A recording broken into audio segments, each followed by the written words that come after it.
നാരായണം നമസ്കൃത്യ നരം ചൈവ നരോത്തമം ദേവീം സരസ്വതീം വ്യാസം തതോ ജയമുദീരയേ. അർത്ഥശാസ്ത്രമിദം പുണ്യം ധർമ്മശാസ്ത്രമിദം പരം മോക്ഷശാസ്ത്രമിദം പ്രോക്തം വ്യാസേനാമിതബുദ്ധിനാ.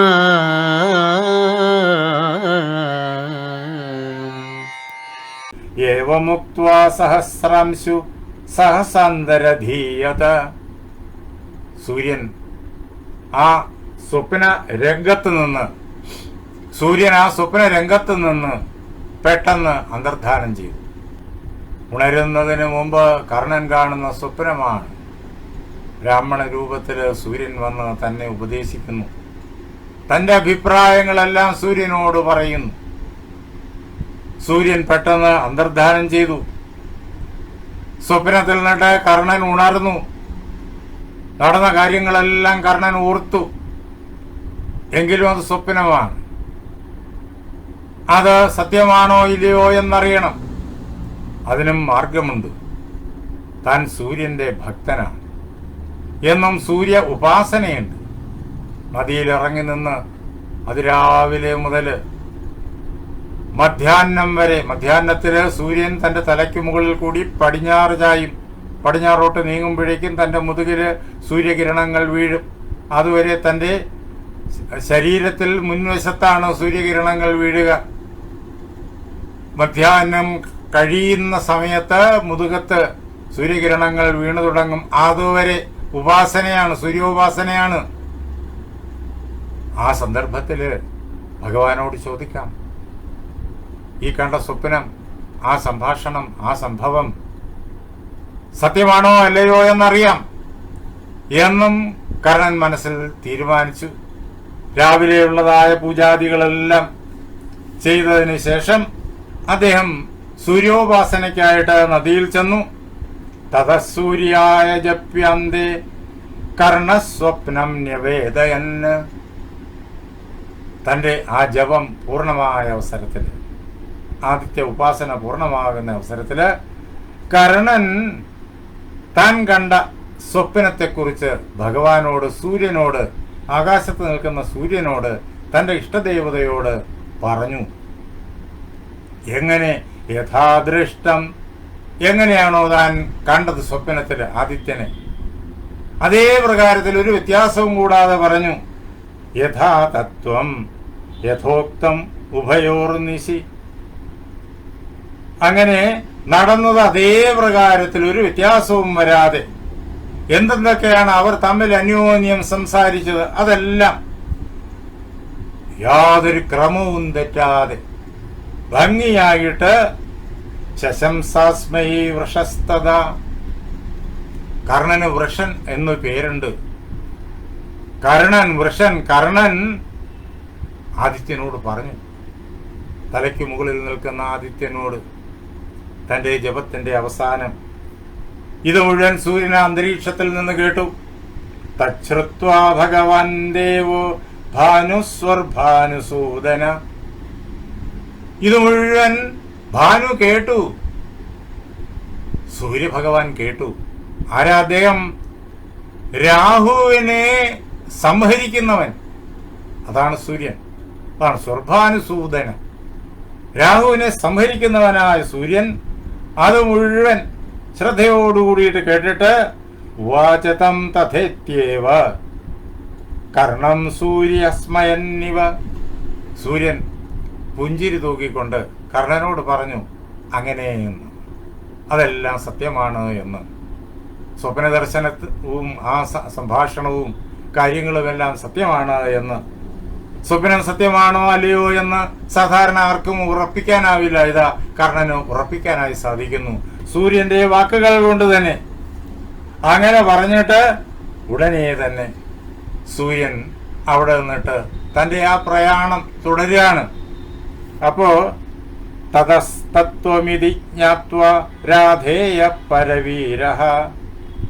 ഈ നടന്ന കാര്യങ്ങളെല്ലാം ശരി തന്നെയാണ്, സത്യം തന്നെയാണ്. സൂര്യൻ തന്നിരിക്കുന്നതായ നിർദ്ദേശങ്ങളെല്ലാം സത്യം തന്നെയാണ്. ഇനി താമസിയാതെ ഇന്ദ്രൻ വരും തന്റെ സമീപത്തേക്ക്. താൻ ചെയ്യേണ്ട കാര്യങ്ങൾ ഇതൊക്കെയാണ്.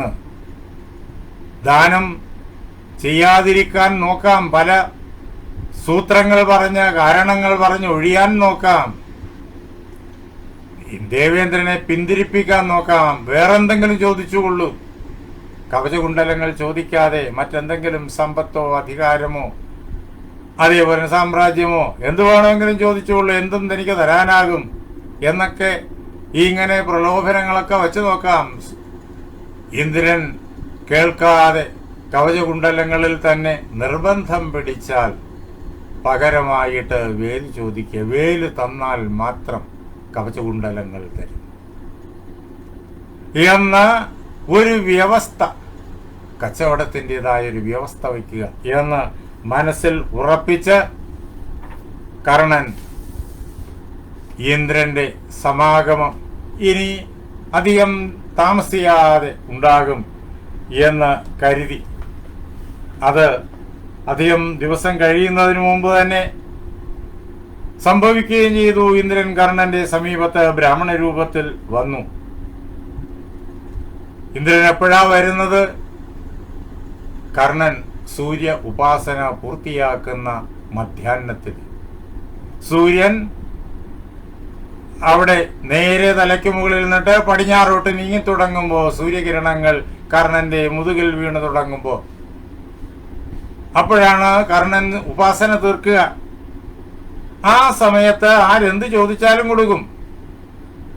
ആ സമയത്തെത്തി കർണനോട് കവചകുണ്ടലങ്ങൾ ചോദിക്കാൻ ഇന്ദ്രൻ തീരുമാനിച്ചു. തമിന്ദ്രോ ബ്രാഹ്മണോ ഭൂത്വ ഭിക്ഷാം ദേഹീത്യുപസ്ഥിത. ആ കർണന്റെ സമീപത്ത് ഇന്ദ്രൻ ബ്രാഹ്മണ വേഷത്തിൽ ചെന്ന് ഭിക്ഷാം ദേഹി, എനിക്ക് ഭിക്ഷ തന്നാലും എന്നിങ്ങനെ പ്രാർത്ഥിച്ചു. അപ്പോ ഭിക്ഷാം ദേഹി എന്ന് ഒരാൾ പറയുമ്പോ ഉടൻ തന്നെ കർണൻ തിരിഞ്ഞ് നോക്കി. ഒരു ബ്രാഹ്മണൻ, ദിവ്യരൂപിയായ ഒരു ബ്രാഹ്മണൻ, തേജസ്വിയായ ഒരു ബ്രാഹ്മണൻ തന്റെ മുന്നിൽ നിന്നിട്ട് ഇങ്ങനെ ഭിക്ഷ ചോദിക്കുന്നു. സ്വാഗതം ചെയ്തി രാധേയ. രാധേയൻ, രാധയുടെ പുത്രനായിരിക്കുന്ന കർണൻ, രാധയാണല്ലോ കർണനെ എടുത്തു വളർത്തുന്നത്. അതിരഥന് നദിയിൽ നിന്നിട്ട് കർണനെ കിട്ടി. സൂതനായ അതിരഥൻ മക്കളില്ലാതിരിക്കുകയായിരുന്നു. ഒരു തേജസ്വിയായ കുഞ്ഞിനെ ലഭിച്ചപ്പോഴേക്കും സന്തോഷത്തോടുകൂടി വീട്ടിൽ കൊണ്ടുചെന്ന് തന്റെ പത്നിയായ രാധയെ ഏൽപ്പിച്ചു. അങ്ങനെ അവർ രണ്ടുപേരും ആ കുഞ്ഞിനെ അങ്ങേയറ്റം സ്നേഹത്തോടുകൂടി വളർത്തി. അതുകൊണ്ട് ആദിരഥി എന്ന് കർണന് പറയും, അതേവൻ രാധേയൻ എന്നും പറയും. അങ്ങനെ രാധേയൻ ഉടനെ തന്നെ തന്റെ മുന്നിൽ വന്നു നിൽക്കുന്ന ഇന്ദ്രനോട് സ്വാഗതം എന്ന വാക്ക് പറഞ്ഞു. ഈ അവസരത്തിലാണ് ഇന്ദ്രൻ കർണനോട് തന്റെ പ്രാർത്ഥന കേൾപ്പിക്കുന്നത്.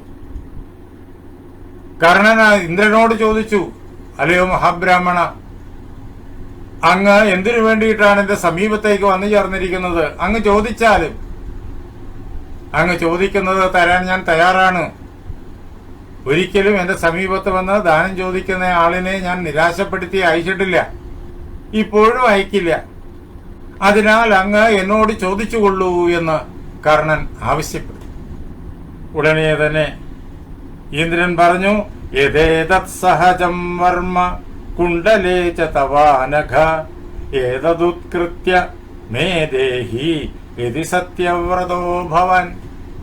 അല്ലയോ കർണ, അങ്ങ് സത്യത്തെ പരിപാലിക്കുന്നവനാണെങ്കിൽ ഞാൻ ഈ ചോദിക്കുന്ന ആ കാര്യങ്ങൾ അങ്ങ് തരണം. ഒരുപക്ഷെ ആരും അത് കേട്ടാൽ ഞെട്ടിപ്പോകും. അങ്ങനെ ഒരു കാര്യമാണ് ഞാൻ അങ്ങയോട് ദാനം ചോദിക്കാനായിട്ട് വന്നു ചേർന്നിരിക്കുന്നത്. സാധാരണ എല്ലാവരും ചോദിക്കുന്ന പ്രകാരത്തിലുള്ള ദാനമല്ല ഞാൻ ആവശ്യപ്പെടുന്നത്. ഞാൻ എന്താ ആവശ്യപ്പെടുന്നത്?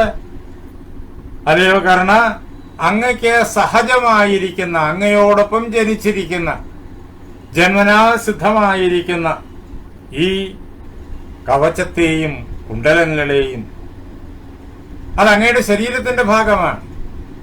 ശരീരത്തിൽ നിന്ന് ഒരിക്കലും ഇതിനെ ഇളക്കാൻ പറ്റില്ല. കുണ്ടലങ്ങളെ കാതിൽ നിന്നിട്ട് ഇളക്കിയെടുക്കാനാവില്ല. നമ്മൾ കുണ്ടലങ്ങൾ ധരിക്കും, മനോഹരങ്ങളായ കുണ്ടലങ്ങൾ ഉണ്ടാക്കി ധരിക്കും, മനോഹരമായ കവചം ഉണ്ടാക്കി ധരിക്കും. അത് ആവശ്യമുള്ളപ്പോൾ ധരിക്കാം, അല്ലാത്തപ്പോൾ എടുത്തു മാറ്റാം. വേറെ കുണ്ടലങ്ങൾ ധരിക്കാം, വേറെ കവചം ധരിക്കാം, ഒക്കെ ചെയ്യാം.